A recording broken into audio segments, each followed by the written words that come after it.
Olá, pessoal, tudo bem com vocês? Bem, pessoal, estamos aí numa situação delicada, né? E assim como todas as dificuldades, acho que vale o aprendizado e a gente tentar tirar o melhor proveito da situação, né? Então, dessa maneira, vamos utilizar esse recurso aqui. Acredito que vai ser bastante proveitoso para nós e nós vamos conversando, tirando dúvidas ao longo das nossas aulas, ok? Bem, eu dividi a nossa aula em duas partes. A primeira parte nós já vimos em sala, então agora eu vou continuar com vocês sobre a questão da cultura. E para começar, acompanhe aí comigo nesse slide, eu gostaria de colocar algumas reflexões para nós fazermos. A primeira delas é em relação à institucionalização de uma organização, ou seja, uma empresa, uma organização que ela tem a sua cultura tão forte que o próprio nome dela, a própria cultura, a maneira de fazer as coisas, de pensar, de compartilhar os valores, as mesmas crenças, acaba sendo maior do que seus próprios bens e serviços. Então, os produtos que ela fabrica, os serviços que ela presta, acabam ficando em segundo plano. E o nome dessa organização e a maneira de fazer é que realmente passam a ter destaque. É uma questão interessante, né? Se a gente for ver, sendo a cultura um elemento de compartilhamento de pensamentos comuns. Isso é tão forte que as pessoas não têm tanta ligação com aquilo que se produz, e sim com a maneira como isso é feito. Uma outra reflexão para nós diz respeito à questão da cultura fraca e a cultura forte.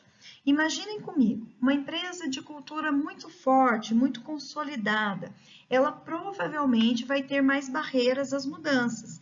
Então, é uma empresa que vai ter mais dificuldade para aceitar pessoas de pensamentos divergentes, que talvez tenha até dificuldade para inovações, a menos que a própria cultura dela seja uma cultura aberta à inovação.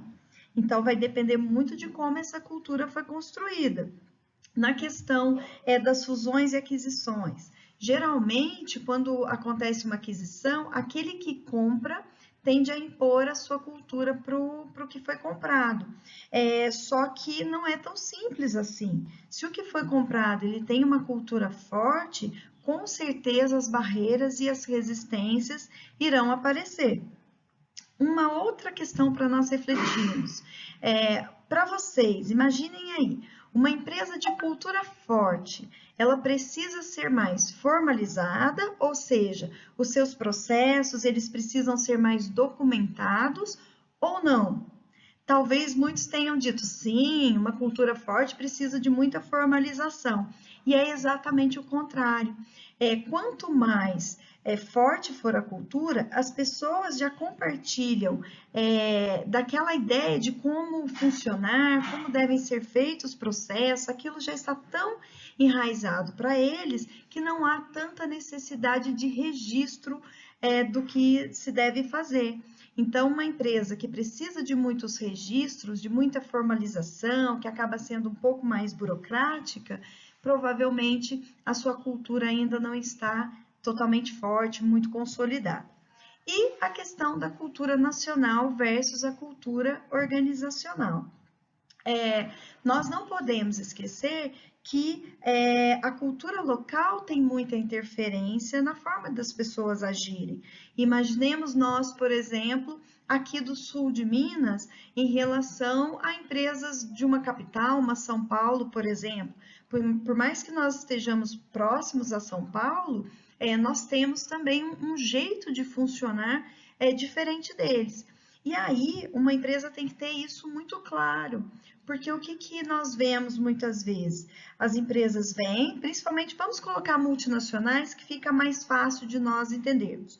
Elas vêm do seu país de origem e querem impor a sua cultura para nós aqui. Dificilmente essa empresa vai ter sucesso, ou ela vai ter muito mais dificuldade para conseguir concluir aí, para chegar nos resultados desejados, porque ela precisa se adaptar à cultura local. Então, nós temos sim uma cultura nacional que vai interferir no modo como as pessoas fazem as coisas, mas a cultura local, e aí, claro, essa cultura local vai também influenciar na cultura organizacional. Então, dá para atingir os resultados? Sim, mas ela vai ter que fazer pequenas adaptações, em alguns casos até grandes adaptações, porque o que pode ser importante para um país não é importante para outro, para uma cultura não é para outra. Vamos dar um exemplo. Um país que tem uma cultura mais voltada para a individualidade, né? Vamos pegar aí os Estados Unidos. Quando ele chega num país, por exemplo, como o Japão, imaginem o choque de culturas, né? Seria um choque muito grande, porque o Japão é um país que respeita muito a hierarquia, respeita muito as instituições, o coletivo é muito valorizado. Então, o que haveria de ser feito seria uma adaptação a essa nova realidade.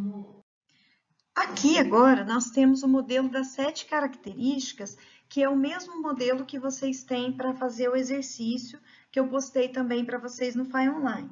Bem, esse modelo também vocês vão encontrar, tem a referência dele lá, está na nossa biblioteca virtual da Pearson, ok? O livro está completinho lá na biblioteca. Bem, o que nós temos aí dessas 7 características? Vamos imaginar uma empresa voltada para a inovação.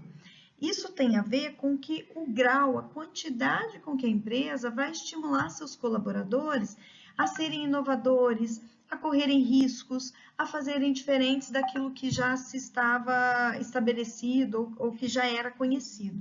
Então, no exercício, por exemplo, vocês vão avaliar qual é o grau, né? É um grau pequeno, é um grau médio, é um grau grande, com que aquele caso que eu coloquei para vocês, essa empresa, como que ela é em relação à inovação.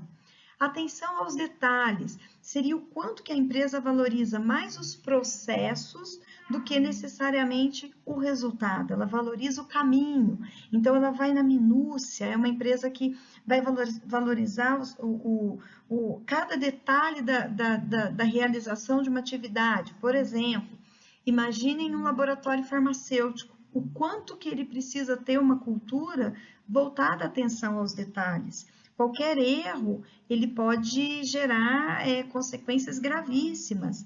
Então, não, né, são processos que não admitem muitos erros. Já, por exemplo, uma empresa que fabrica um mouse de computador. Claro que o erro ele nunca é bem-vindo, mas um erro no processo ele não tem um impacto tão grande quanto teria numa outro tipo de organização. Já a orientação para os resultados seria o quanto que a empresa está focada no seu fim, né? Na sua eficácia organizacional em termos de resultado mesmo. Então, como que ela, por exemplo, ela valoriza muito mais o fim do que o meio. Atenção aos detalhes é a valorização do meio, do processo. Agora, aqui não, é como ela valoriza onde ela quer chegar, que seria esse resultado. Uma empresa, por exemplo, muito audaciosa, vamos imaginar uma situação em que o gerente de produção, mesmo sabendo que o lote está não conforme, ele libera porque ele precisa atingir as metas dele. Claro que depois isso tem consequências junto aos clientes, vai voltar mercadoria, o saque vai ter muito mais movimento de reclamação, mas para ele, nesse momento, a orientação é mais para o resultado. Foco na pessoa. São empresas que vão valorizar a qualidade de vida, elas vão analisar, antes de qualquer decisão, qual que é o impacto daquela decisão, daquela ação sobre as pessoas. Então, são empresas que geralmente têm um ambiente bom para se trabalhar. Foco na equipe. Aí são empresas que vão orientar os seus processos, as suas ações, já para o coletivo, para a cooperação, muito mais do que aquelas que fazem para competição, que aí já vem no próximo item, que geralmente são empresas mais agressivas. As empresas mais agressivas acabam tendo um ambiente mais competitivo e menos tranquilos para se trabalhar. E no caso, o último item aqui, que vocês podem acompanhar comigo, seria o item da estabilidade. Me desculpem aí, eu não brinquei muito de massinha quando eu estava na escola, a destreza manual não está muito boa. E o que seria a estabilidade em termos de cultura organizacional? Seria as pessoas correrem menos riscos, seria a empresa ser mais conservadora na sua maneira de tocar os seus processos, de pensar, de agir. Então, geralmente, a estabilidade ela vai, de certa forma, no caminho contrário ao da inovação, que seria exatamente esse rompimento do modo de funcionar e fazer sempre da mesma forma, ok? Pessoal, nesse slide aqui, nós temos uma outra divisão, uma forma de se ver a cultura, que seria por esse autor, o Hofstede. Ele vai dizer que a cultura ela tem algumas dimensões. E aí, como é que ele faz essa leitura da cultura? A primeira dimensão que ele nos coloca é a distância do poder, que tem a ver assim, né, o quanto que dentro dessa cultura a autoridade ela é aceita. Pessoal, estou tentando grifar aqui para facilitar para vocês. Acho que a minha destreza manual não está muito boa, mas só para vocês acompanharem, ok? Aversão à incerteza. O que é aversão? É medo. Então, quanto maior o medo da incerteza, menos essa empresa vai se arriscar. Então, vai ser uma empresa mais conservadora, que dentro daquele elemento anterior que nós vimos, da estabilidade, com certeza ela vai ter maior busca pela estabilidade. Por quê? Porque ela tem grande medo da incerteza, ela tem grande aversão à incerteza. O terceiro item aqui, então, a aversão à incerteza já foi. O terceiro item é individualismo e coletivismo. O quanto que essa empresa, dentro da cultura dela, ela incentiva as pessoas a agirem de maneira individual, mais competitiva, ou não. Ela incentiva o trabalho em grupo, mais a cooperação. A gente tem, por exemplo, no mercado, Ambev. Ambev geralmente é conhecida, isso é um exemplo que eu posso citar sem problema, porque é mundialmente conhecido, ela tem uma cultura muito mais agressiva. Se a gente for pegar, por exemplo, nós até já conversamos em sala de aula, uma Natura, a gente tende a ver que o coletivismo ele é mais valorizado. Aí tem o quarto item que ele nos coloca, que é o da masculinidade e feminilidade. É o quanto que a empresa busca ser assertiva, o quanto que ela, quanto mais de traços de masculinidade ela tiver, mais assertiva e mais materialista ela tende a ser. Então, quanto mais feminina, traços de, não feminina, né, mas com traços de feminilidade ela apresentar, mais preocupação com as pessoas ela vai ter. Então, só para a gente puxar o exemplo anterior das 7 características, é muito semelhante, porque o foco na pessoa seriam traços de feminilidade e os traços mais agressivos seriam traços de masculinidade, que teriam também maior orientação para os resultados. E por fim, ele coloca um outro item também, que seria a orientação de longo e de curto prazo. Como que é a sua empresa, por exemplo? É uma empresa que deixa tudo para a última hora? É uma empresa que a gente percebe que não tem tanta organização?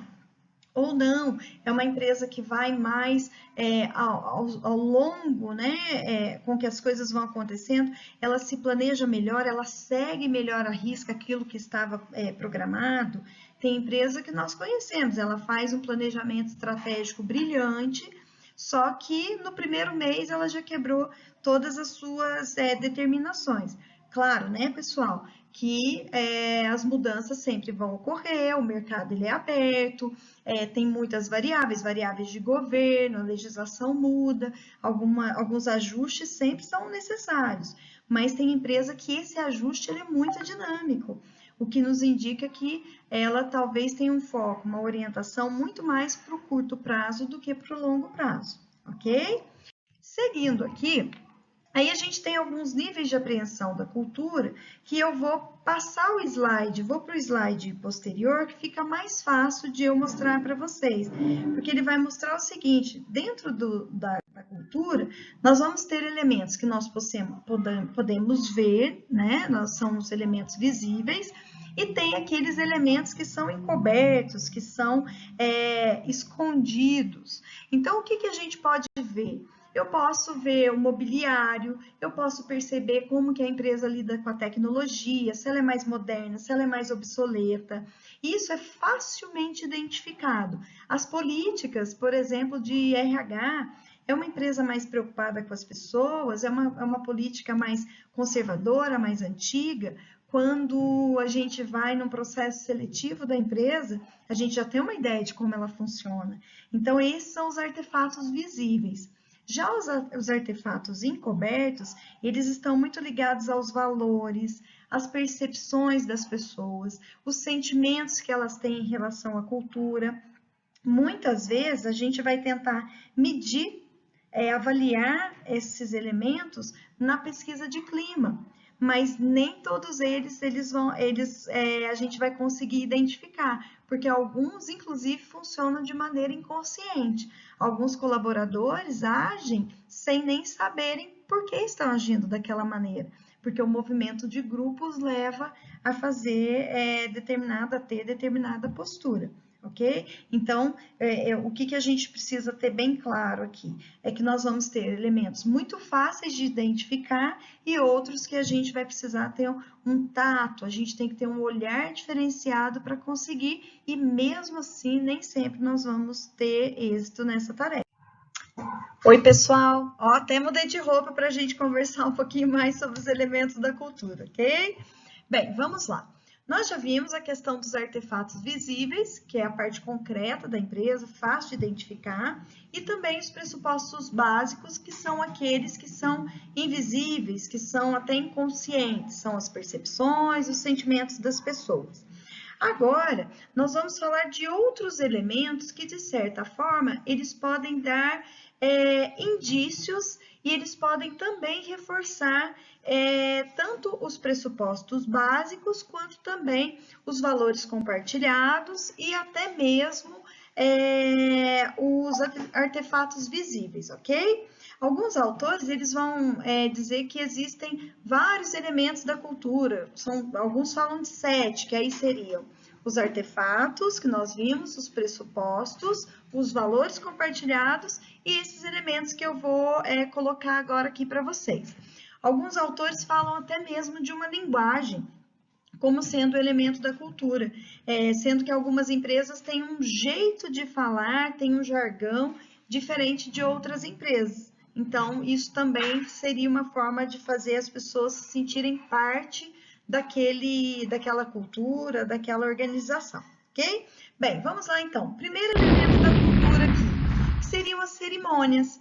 Como exemplo das cerimônias, vamos imaginar aquela empresa que tem, por exemplo, um prêmio para os seus colaboradores mais antigos, aquela empresa que faz o aniversariante do mês, e aí não só pelo aniversário, mas ela aproveita aquele momento para mandar uma mensagem, para poder reforçar alguns valores da empresa, algumas práticas, algumas políticas. Então, é nessas cerimônias que os mitos, que os símbolos, os heróis da empresa, eles são destacados, eles são celebrados.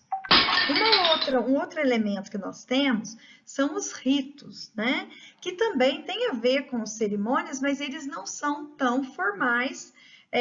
Então, são comportamentos que se repetem no dia a dia, com aquela ideia de reforçar realmente os valores da empresa. Vamos pegar, por exemplo, um rito que tem num supermercado aqui da nossa região. Eu sei que tem um supermercado aqui que todos os dias, antes de abrir, eu já fui nesse supermercado, os colaboradores eles fazem uma fila e quando a gente entra, eles nos recebem dando bom dia, boas-vindas. Então, esse é um rito que marca o começo da atividade daquele supermercado. Outro elemento seriam os mitos e as histórias. Esse daí eu acho que todo mundo conhece um pouco. Que são histórias nem sempre verdadeiras. Os mitos, eles não são verdadeiros, ok, gente? Mito, para vocês terem uma ideia, mito tem a ver também com mentira, ok? Mitomania, na psicologia, a gente trata como mania de mentir. Então, são aquelas histórias fabulosas, sabe? Nossa, o fulano, quando ele criou a empresa, ele não tinha dinheiro nenhum, e aí ele passou por dificuldades. Isso tem um fundo de verdade muitas vezes. A gente sabe de vários empresários, empreendedores que passaram por situações assim. Mas aí, cada um que conta um conto aumenta um ponto. Então, as histórias acabam ficando muito heróicas, muito fabulosas. Então, acabam fazendo parte da cultura também. Muitas vezes, essas histórias acabam sendo parte do próprio treinamento de integração.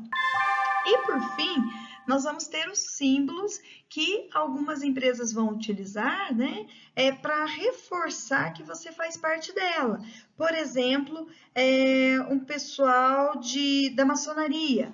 Eu vejo muitos maçons usando um botãozinho, um brochezinho, para marcar que eles fazem parte daquele grupo de pessoas. Não é diferente nas organizações. Tem organizações que têm elementos, né, objetos que vão marcar a pertença das pessoas nesses locais. E aí, para a gente terminar aqui, eu deixo para vocês um exemplo sobre uma cultura voltada para o cliente. Eu coloquei vários aspectos, principalmente ligados a RH, como que seria um sistema de recompensa para uma empresa que pensa no cliente, tem a cultura para o cliente, como que é o treinamento, como que é a seleção. O que é importante vocês perceberem? Que todos os processos, no nosso caso aqui de RH, eles são todos considerando o cliente como importante.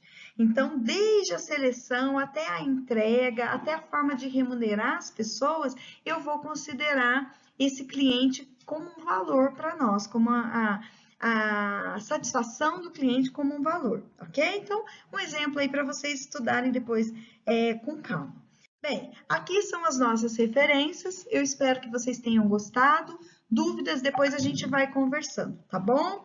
Um beijo para todo mundo, muito álcool gel aí, muita tranquilidade, a gente vai passar por isso rapidinho, a gente já vai estar junto de novo, tá bom? Um beijão, até a próxima. Tchau, tchau!